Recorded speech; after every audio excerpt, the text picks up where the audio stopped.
thing. If it's a true artist, it ain't about the money. It's not about the brand. It's not about any of that. It's about, did I move the people? And it doesn't have to be, the whole world. It could be like a niche, like 30 people out of all of these thousands knew that thing that you did. And so that's what makes me happy, man. Cause it's like, it's the ultimate, it's the ultimate gratification. You know, I'm sure you've known a ton of talented people where they run into something like that, where they go up, they get a standing ovation, they don't get callbacks, and they say, man, fuck it. And they just allow that resistance to stop them. No, you can't. I mean, listen, that's the one thing I always constantly prepare myself for. If something great happens, just be prepared for whatever the bullshit is going to come along with it. And you can also look at that resistance like an asset. You know, like all of this shit that we have to deal with, you know, all of the pressures, everything that we had growing up, that's an asset. Like, your immune system needs to get challenged when you're young, so your immune system's healthy. We need resistance. If everything's easy,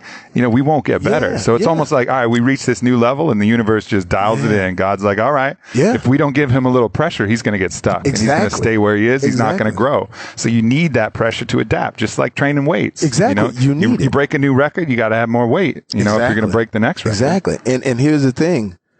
I tell people all the time, appreciate the failures. A lot of people in Hollywood, if you scratch the surface, were nerds growing up, and guys and girls treated them a certain way, and then they bloom, and then they get to Hollywood, and then they're throwing all of this power, and now they basically want to get everybody back subliminally that looks like the people that treated them bad in high school or junior high. And so that's why you see that sort of fester up. And the other side of it is this: the real ones never trip. Al Pacino never trip. I'm on the set with Al Pacino. I met him the first time. I'm like, oh man, that's Scarfather. That's Godfather and Scarface. And I walk up to him, and we're at some hotel, and it's a dim light. I'm meeting him for the first time. And I said, hello, Mr. Pacino. Do you like cranberry juice? What? Got great cranberry juice, Jamie. You should taste the And I'm like, cranberry? And he was so cool, but he had the goods. Yeah. Robert De Niro. The goods. So the people that are really talented and blessed, they don't have the bullshit that goes along with it. A lot of time the bullshit goes with something that they're sort of coloring in because they don't have that other thing. So that's what it is. I had to learn drive. That's why I have my managers to teach me drive, or to, you know, push me, because you can relax. You can say, oh, I could do that, or I could do that. But are you going to be that person? I know this person. This person that calls me up, man, did you see what Denzel did in that movie, man? And that was, and you're like, he said, I could have, and maybe he could have, but he doesn't have the drive that Denzel. And so therefore, if you don't have drive, then you never, you quit cultivating your talent. Because once you rest, and once you say it's over, I've gotten to the mountaintop, then your talent starts to dwindle too. That's why the minute the award season was over, I was at Wet Willie's in Miami doing jokes for people just on the street. And I was like, what? Just to see what would work. You know, jokes either about the Oscars or jokes about whatever. And then you go to Atlanta and work on your jokes there. So that hustle, what I call hustle, is very important, because at some point you're going to be able to pull the hustle back just a little bit, and then you pick your spots. The time right now is a hustle to set things up so that in the future you're able to cut back just a little bit and just pick your spots. I used to use In Living Color as, thank you. I used to use In Living Color and the Jamie Foxx show as sort of a practice ground. Like when you would see us working out characters on In Living Color, and you're talking about some of the most brilliant character actors ever, Jim Carrey, the Wayans. I was the 8th funniest person at any given time on it. But I remember watching Jim Carrey write Pet Detective. Oh, really? I remember walk in his office and he's got a cigarette. Hey man, what's going on? I said, what are you doing? I was just writing this little movie, you know, it's called Pet Detective. I said, really? I said, and he had cue cards, and I was like, man, that's crazy. So then when he finished it, he called me, hey Jamie, it's Jim, what's happening, man? I said, I'm just hanging, what's up? He said, I want you to come over, we just want to hang out. And he showed me a scene of Pet Detective before, we was... we were sipping tea. Yeah.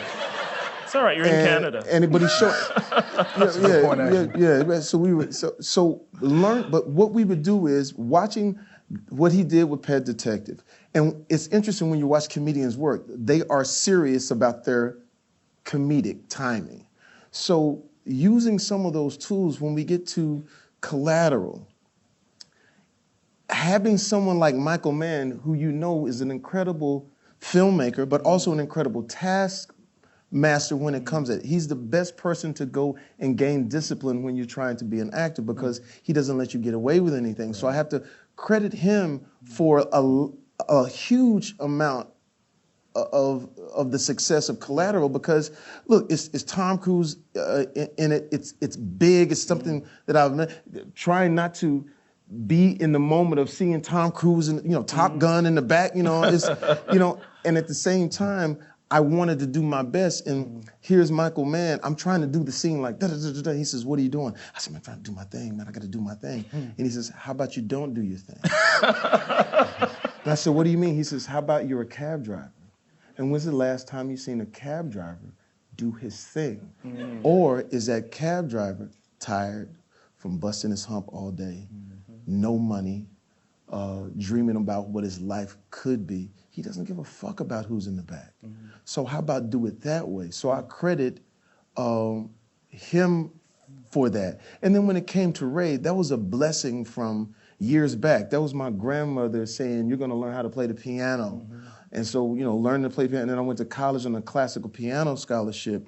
What I'm saying? That was, I didn't know she was giving me the tools, but she said, "You're gonna be able to," she used to say, "Play this piano because you're gonna be able to play on the other side of the tracks." And I'm in Texas, so I was thinking, I said, "You mean to play for white people?" She said, "No, silly. I want you to play for people all over the world, the metaphoric track." Yeah. So here we are, Ray Charles, Taylor Hackford, and we're talking about playing this iconic character, and Taylor goes, "Well, I have a problem. I can't shoot you in the frame like this because I'm gonna need someone to play the piano, and I gotta go from the hands to the." I said, "Hey man, we're in luck. Grandma taught me that, so we good." And then it was a matter of meeting Ray Charles, and when I meet Mr. Charles, I was like, "Mr. Charles, I just want to do the best I can playing you." He goes, "Hey, you know what? Can you play the blues?" I was like, "What? Can you play the blues, man? If you could play the blues, baby, you could do anything." So we sat down on dual pianos at his studio and started playing the blues, right? That's great. And then the next thing you know, he moves into like Thelonious Monk, and anybody who plays knows that that's treacherous, trying to follow him. And then I hit a wrong note. He said, "Hey, what the hell was that?" I said, "I'm sorry, I'm just trying to catch that." "Hey, hit the right note, man. These ears, man, are sensitive, man. That sounds like shit to me." And I was like, "Yeah." He said, and then he said this. He says, "You know what? That's what life is about, man. Hitting the right notes. Take your time to find the right notes." So the next thing you know, we're playing. I hit the right notes. He says, "Hey, you know what? Kids got it." And he walked off. And that was a journey. And that was a journey of Ray Charles. And then at one point she goes, "Talk about the drugs, Ray."